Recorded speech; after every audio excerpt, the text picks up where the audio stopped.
네, 지금 이 순간 현재 시장에서 가장 핫한 이슈를 국내 최고 전문가를 모셔 살펴보는 엠스타그램 시간입니다. 엠스타그램 정말 있는 계정이니까요. 지금 바로 팔로우 눌러주세요.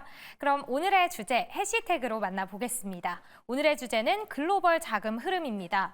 이 넷플릭스가 사상 최대 가입자 수를 기록하면서 실적 호조를 보였죠. 이에 미증시는 기술주 중심의 랠리를 보였습니다. 중국 증시도 경기 부양 기대감에 이틀째 상승세를 보였고 일본 증시도 승승장구 중인데요.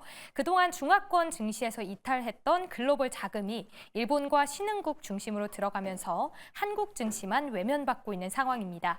오늘 엠스타그램에서는 미중 자금 흐름부터 투자자들의 관심사까지 꼼꼼히 짚어보겠습니다. 지금 바로 만나보시죠.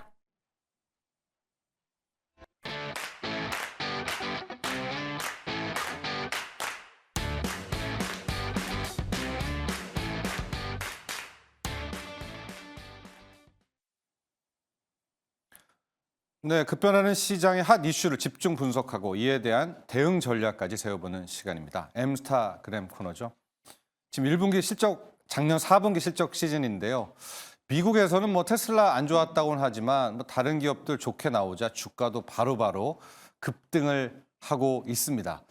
반면에 우리 증시, SK하이닉스 앞서 이야기를 했지만 좀 안타까운 측면도 많이 있는데요. 자, 오늘 이 시간에는 뉴욕장에서 나온 기업들의 실적 하나씩 조목조목 살펴보도록 하고요. 이 분석과 함께 최근에 나온 중국의 경기 부양 있지 않습니까? 이것이 결국 우리 코스피에 좀 훈풍이 불어올 수 있을까? 아닐까? 여기에 대한 분석까지도 함께 해보도록 하겠습니다. 현대차증권 리서치센터의 이재선 연구위원과 함께합니다. 안녕하십니까? 네, 안녕하세요. 오늘 하이닉스 보고는 많이들 다들 답답해하세요. 현대차, 기아차야 적합하게 했다 하더라도 또 이것도 오늘 하루만 이랬지 네. 과거 실적과 비교해보면 너무 못 오른 거 아닙니까? 아, 그쵸. SK 하이닉스요? 아니, 현대차, 기아차도요. 네. 전반적으로 네. 주가 탄력도는 아직까지는 네. 조금 강하진 않은 상황이긴 네. 하죠. 그런데 특히 이제 같은 날 오늘 새벽이었죠. ASML이라든가 등등을 보면서 넷플릭스라든가 주가 오르는 거 보면서 많이 부러워했는데요. 자, 먼저 오늘 나온 실적들 테슬라부터 하나씩 치면서 좀 분석해 보도록 할까요? 테슬라 영업이익률이 많이 떨어지고 예상은 했는데 워낙 싸서 이걸 어떻게 바라봐야 될까요? 테슬라 실적이 안 좋게 나온 게 이 매크로 관점에서 어떤 시사점을 던져주느냐 네. 이걸 좀 고민을 해볼 필요가 있을 것 같은데요. 지금 글로벌 증시 자금 흐름이라든지 내지는 기업들도 마찬가지로 시장이 좀 이분법적으로 접근을 해주고 있다라고 보시면 될 것 같아요. 이게 뭘까요? 테슬라는 이제 소비에 관련된 네. 그 매출 포트폴리오 비중이 높은 대표적인 기업 중에 하나입니다. 특히 저희가 소위 불리는 M7 기업 중에서도 애플과 아마존과 더불어서 네. 이제 대표적인 기업이라고 보시면 될 것 같은데요.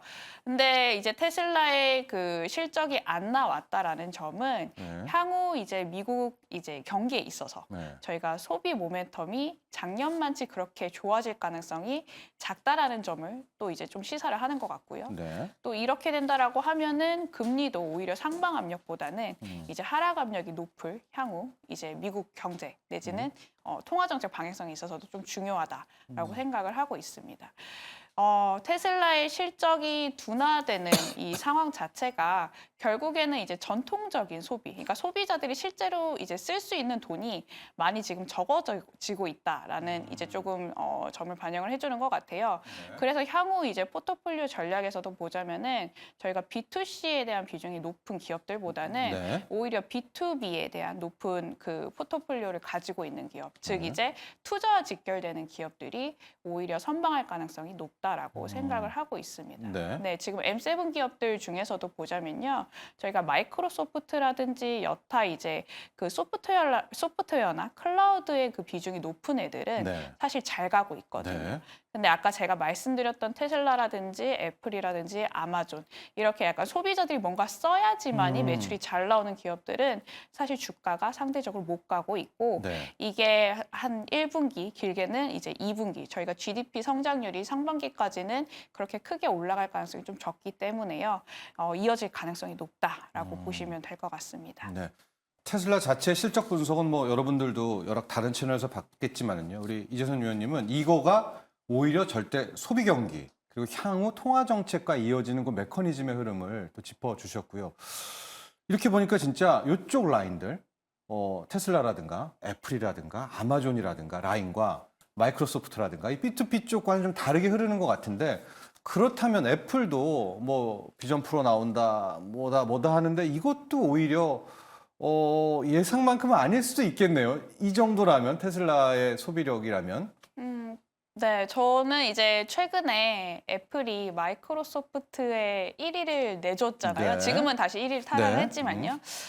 추세적으로 이제 마이크로소프트가 1등을 다시금 노릴 수 있을 가능성이 네. 좀 이번 연도에는 있지 않을까 생각을 하고 있습니다. 예. 아무래도 이제 애플 같은 경우를 보자면은 그 중국에 대한 익스포저도 굉장히 높은데 네. 저희가 이제 뭐 이번 주 당장 중국이 50bp 금리 인하를 하긴 했지만 네. 결과적으로 이게 시차를 두고 소비에 녹아질 거냐 이거는 사실 잘 모르는 거거든요. 네. 저희가 작년에도 9월 달에 이제 중국 인민은행이 25bp 금리 인하를 했었는데 사실 중국 물가 반등이라든지 소매 판매로 이어지지는 못했습니다. 네. 그래서 이것도 사실 아직까지 이제 불확실하기 때문에 이게 중국 지표로 반영되지 않는 이상 애플이 이제 마이크로소프트를 다시금 제치고 계속해서 추세적으로 1위를 계속해서 네. 탈환할 거다. 할까? 네, 그거는 좀 두고 봐야 될 것 같고요. 네. 오히려 뭐 B2B라고 하겠죠. 뭐 클라우드는 이런 마이크로소프트가 뭐 3조 달러도 돌파를 하지만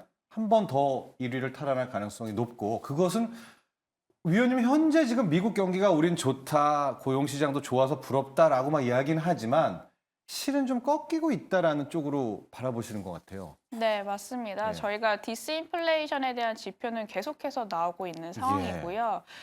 이번 주에 저희가 PC 물가 지표 발표를 앞두고 있는데 네.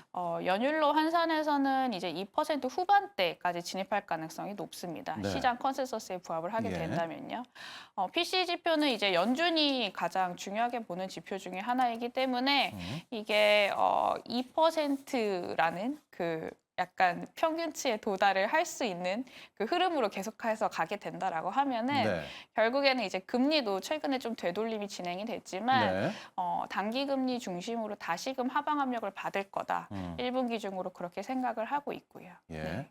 그렇게 된다라고 하면은 뭐 미국도 이제 이 금리 하락은 결국에는 소비 모멘텀 둔화를 반영하게 되는 거니까 아무래도 이제 성장률이 낮아지는 가운데서는 네. 이 성장률을 끌어올릴 수 있을 만한 생산성의 혁신에 대해서 더 니즈가 필요할 거고 네. 그래서 지금 마이크로소프트라든지 이제 생성형 AI와 관련된 기업들이 주가가 금리 상승에도 약간 이와 무관하게 네. 주가가 잘 가고 있다 보시면 될 것 같습니다. 그러니까 지금까지는 뭐 금리 상승의 기술주, 뭐 금리 상승에는 오히려 기술주의 낙제, 뭐 금리 하락이 호재, 뭐 이렇겠지만 옥석 가리기로 나오게 되는. 왜냐하면 경기가 전체 다운턴이니까 네. 뭐 이런 조언을 해주신 거라고 생각을 하겠습니다. 네. 또 하나가 미국에서도 우리도 그렇지만 저가 화장품 회사들 또 저가 화장품이 그렇게 잘 팔린다고 하더라고요. 네. 넷플릭스 보는 이 소비도 약간 좀 아기자기한 소비인가요? 넷플릭스는 지금 급등을 했었죠 이번에. 예? 넷플릭스는 일단 규모의 경제를 시연한 이제 대표적인 네. 기업 중에 하나고 또 최근에 이제 그 구독자를 늘릴 수 있을 만한 또 전략을 짰었잖아요. 이제 그 뭐 일정 그 인원이 넘으면은 네. 이제 구독료를 추가로 내야 된다라는 게 결과적으로 이제 그 전략이 좀 성공적으로 먹히지 않았나 생각을 하고 있습니다. 네. 그리고 이제 넷플릭스 같은 경우를 보자면은 이제 미디어에 또 대표되는 기업 중에 하나인데 최근에 이제 그 기술주 관련돼서 이 주가가 이제 상대적으로 이제 분위기가 매크로가 우호적으로 좀 작용을 하고 있기 때문에 네. 여기에 있어서 또 추가 상승 탄력이 좀 붙지 않았나 싶기도 하고요. 또 과거에 좀 보면은요, 거시적으로 좀 봤을 때, 뭐 미국과 선진 증시가 한 번 가면 이머징 증시에도 한 번 또 기회를 주고 이렇게 엇갈리는 그런 흐름들이 좀 있었잖아요. 근데 지금 보면 뭐 미국, 일본, 유럽들이 한 번 쳤다면 여기가 약간 다운턴이 되고 뭐 금리도 떨어진다면 뭐 우리를 포함한 이머징 마켓 쪽에 좀 기회도 한 번은 줘야 되는 거 아니야? 이런 생각이 좀 들면서 실제 자금 흐름은 좀 어떤 조짐인지도 궁금하거든요. 우리 쪽으로 좀 오긴 올까요? 외국인 매수세를 보면요. 저희가 사실 그렇게 나쁘지만은 않습니다. 흐름 자체는요. 저희가 주가는 상대적으로 네. 가지는 못했지만 그 1월 달만 놓고 보면은 코스피보다 반도체를 더 많이 샀거든요. 예. 근데 그에 비해서 주가가 못 간 이유는 저희가 2차 전지 시가총액이 작년부터 워낙 커졌기 때문에 여기 관련돼서 관련주들이 이제 힘을 못 쓰다 보니까 네. 상대적으로 이 증시 상단이 많이 열리지 않았다라고 네. 보시면 될 것 같고요. 또 하나 이제 자금 흐름을 좀 제어하는 요인 중에 하나가 이제 중국 쪽이었다라고 보시면 될 것 같은데 네. 저희가 연초 이후에 중국이 워낙 또 경기가 안 좋았었지만 뭐 주가도 이를 반영해서 네. 이제 최저점을 막 경신을 하고 그랬었잖아요. 이게 결국엔 또 환율에 또 부정적인 영향을 네. 미쳤거든요. 달러 자체가 이제 아직까지는 쉽사리 내려오지는 못하고 있고 그럴 네. 가능성이 이제 연준의 금리 인하 직전에는 계속해서 그런 흐름이 이어질 가능성이 높습니다. 네. 근데 이거를 이제 위안화 강세라든지 좀 저희가 이 커플링이 될 수 있는 그 통화로 뭔가 좀 해칭을 해야 되는데 이제 중국 경기에 대한 그 믿음이 아직까지 좀 부족하다 보니까 외국인 자금이 좀 제한되게 흘러가지 않았나라고 네. 생각을 하고 있고요. 그런데 위원님도 말씀해 주셨지만 1월에 오히려 주가 하락의 주범은 기관 아닙니까? 외국인들은 그냥 할 만큼은 한 것 같아요. 네. 근데 기관이 워낙 더 팔지 않았나 저도 네. 그런 생각을 좀 하고는 있는데 방금 중국 얘기가 나왔기 때문이에요. 그래서 왜 저평가인가 봤더니 단기적으로는 중국 따라갔다. 뭐 어쨌든 이렇게 결론을 좀 낸다고 치면 이번에 중국이 지준율도 0.5%포인트 인하하고 증시 부양으로 뭐 400조 원 우리나라 돈으로 400조 원도 푼다고 하고 이게 네. 약발이 좀 먹힐까요? 이걸로 좀 어떻게 좀 인공호흡기를 좀 달아볼까요?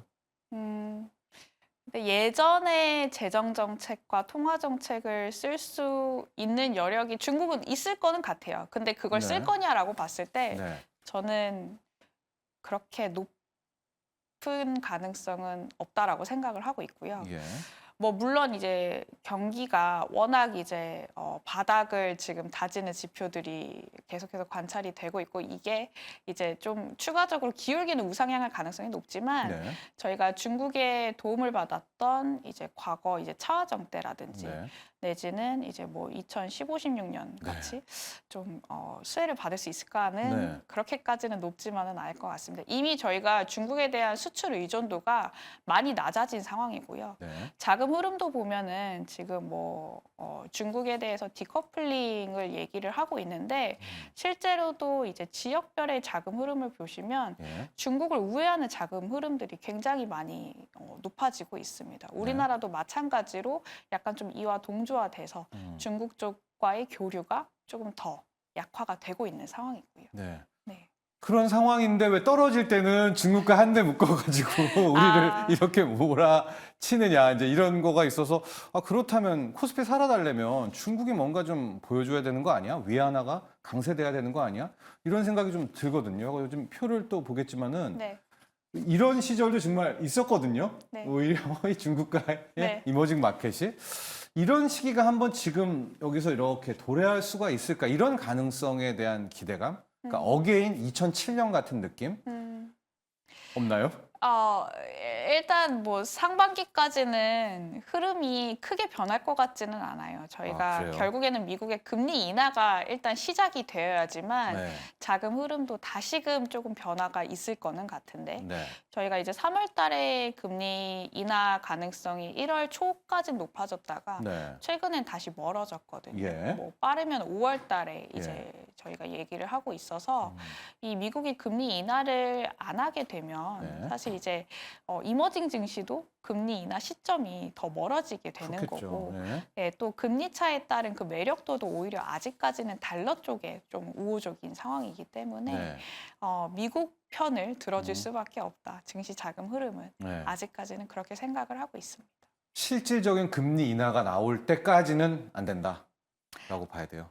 일단 이제 뭐 이익 모멘텀이라든지 네. 최근에 그 생산성 혁신에 대한 그 키워드를 네. 미국이 가지고 있기 때문에요. 네.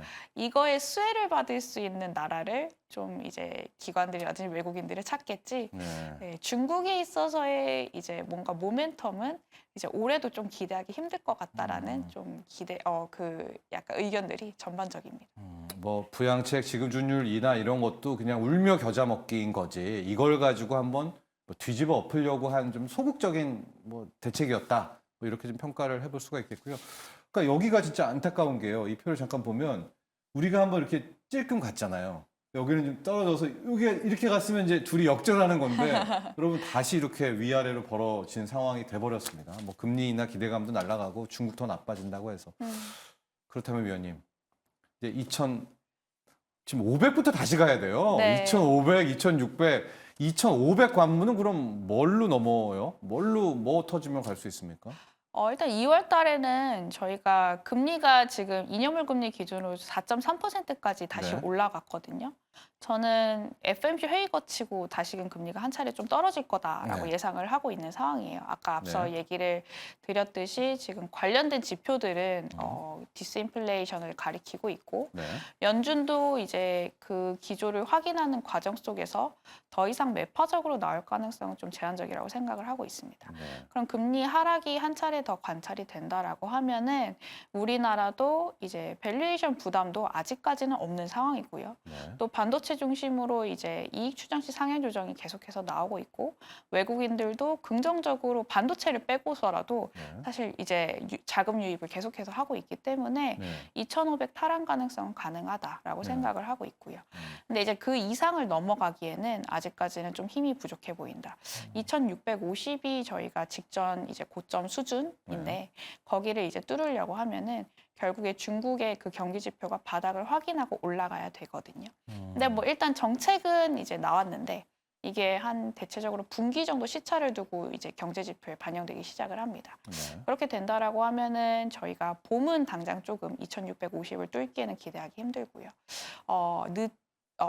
초여름쯤에 만약에 중국 쪽에서 지표가 좀 두드러지게 약간 개선세가 관찰이 된다라고 하면은 저희가 이제 코스피도 다시금 2,600선 뚫을 수 있는 좀 힘을 발휘하지 않을까. 철강이라든지 화학이라든지 여타 지금 인프라 쪽이 아직까지 이익 모멘텀이 많이 눌려 있는 상황이거든요. 네. 이게 조금 개선이 필요하다라고 보고 있습니다. 지금 얘기해 주셔서 그런데 여기 표를 봐도 그렇지만은 그러니까 2,600, 뭐 2,620까지는 기존의 삼성전자 하이닉스를 가지고 갈 수 있다. 그렇죠? 지금 사는 거 보고 뭐 또 내일 셀 울트만 오고 뭐 이제 가요. 네. 근데 그걸 뚫으려면 플러스 알파가 있어야 되는데 네. 위원님께서는 그래도 다시 한번 중국 경기 다운턴, 뭐 업턴 이거인 거죠? 네, 아무래도 저희가 수출 의존도가 사실 뭐 중국 쪽에 많이 옅어졌다라고 아까 제가 말씀을 예. 드렸는데 절대적인 비중은 아직까지 미국 다음으로 높습니다. 그래서 이제 미국 쪽에 수출이 나쁘지 않게 나오더라도 중국이 도와주지 못한다면은 네. 저희가 이제 수출로 이제 그 이익 추정치가 더 개선될 가능성을 많이 바라보긴 좀 힘들고요. 그래서 이제 중국이 네. 조금씩은 도와줘야 되는데요. 근데 앞서 그렇게 기대를 안 거셨잖아요. 근데 이게- 완전히 이제 중국이 아예 저희를 반도체를 안 갖다 쓸 수는 없습니다. 네, 그래도 네. 어느 정도 메모리 쪽이라든지 저희가 재고가 바닥인 상황이기 때문에 예. 당장은 필요한 수요를 끌어 써야 되거든요. 예. 다만 제가 얘기한 부분은 과거 저희가 2016년도 때 이제 설비 투자 급증했을 때가 메모리 반도체 수요가 중국 쪽에서 많이 이제 급등을 해서 사실 IT 주가도 같이 갔던 상황이었는데 예. 그런 모멘텀을 중국 쪽에서 기대하기는 저희가 조금 힘들다. 왜냐하면 중국이 지금 경제 성장률이 그때랑 좀 예. 절대적으로 단순하게 비교해 보더라도 많이 낮은 수준이고 예. 이거를 이제 끌어올리려고 중국이 이제 인프라 쪽을 부양을 많이 하기보다는 이제는 소비 중심의 구조적인 그 체제로 변환을 하려고 하기 때문에 그럼 그것도 반도체 업종이네요. 네, 맞습니다. 네. 결과적으로는 이제 저희가 옥석 가리기를 좀 많이 해야 될 것 같고요. 지금 당장 필요한 니즈는 중국도 마찬가지고 네. 미국도 마찬가지고 글로벌적으로 반도체입니다. 근데 올라가도 그럼 2,650일 텐데 그때 최대치면 그걸 더 가려면 뭐 자동차든 아니면 말씀하신 화학 철강이든 뭐 도와줘야 될 것 같은데 누가 도와줄까요? 뭐 2,700 그 이상으로 간다 치면 일단은 이제 가장 유력시 되는 거는 자동차와 2차 전지인데 2차 전지 한 근데 번 더. 이 네. 두 업종은 그 소비재 업종으로 좀 분류를 할 수가 있잖아요. 네. 마찬가지로 네. 아무래도 차가 팔려야지 예, 예. 이익 추정치가 올라가니까요. 근데 저희가 이제 상반기까지는 소비가 조금 힘들고 여력이 소비자들이 소비를 할 수 있는 금리 인하 이후에 아마 시차를 두고 아. 소비 심리가 개선이 될 겁니다. 그 타이밍에. 네, 그럼 그때부터 이제 반도체, 자동차, 2차 전지가 만약에 다 같이 간다라고 하면은 저희가 뭐 사실 2,900선까지도 바라볼 수 있지 않을까 생각을 하고 있고요. 알겠습니다. 자, 오늘 나와주셔서 감사합니다. 네, 감사합니다. 예. 현대차증권 리서치센터의 이재선 연구위원과 함께했습니다.